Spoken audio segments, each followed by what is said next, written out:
na kuingia kwenye maji ya uzima na kuanza kuogelea hata kufikia mahali ambapo ni mto usiovukika, mahali ambapo unabebwa na nguvu za kiroho, unatembea na upako, unatembea na nguvu za Mungu, unatembea na uwezo wa Mungu.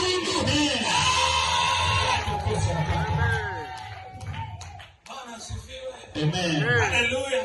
Amen. Kwa hatua ya kwanza ni hatua ya kutazama. Amen.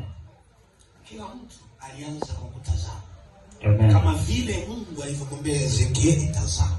Amen. Akaona mtu, akayaona yale maji.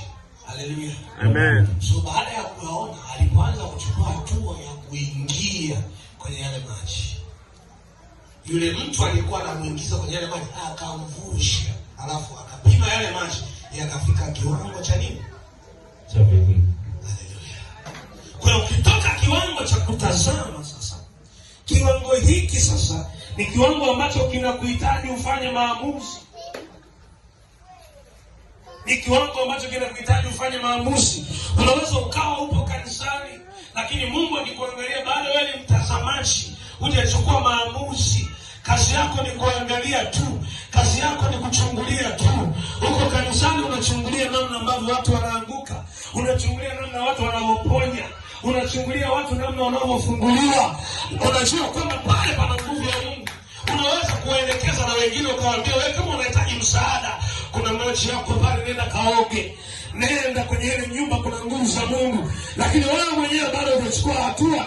Ni kweli unaweza kawaonyesha watu njia, lakini uwezi ukawa njia wewe mwenyewe, kwa sababu bado hujaamua kuchukua hatua, kwa sababu umekuwa tu mtazamaji, umekuwa tu msikiaji wa neno, lakini sio mtendaji. Saa imefika ya kuwa mtendaji wa neno na sio kuwa tu msikiaji. Saa hii inakubidi uchukue hatua ya imani, uanze kuingia kwenye hayo maji, uanze kiwango cha kwanza, uingie kiwango cha pili, uingie kiwango cha tatu, uingie kiwango cha nne. Ukristo sio kuwa mtazamaji. Haujaitwa ili uwe mtazamaji, umeitwa ili uwe mtendaji wa neno, umeitwa ili uwe mtumishi wa Bwana.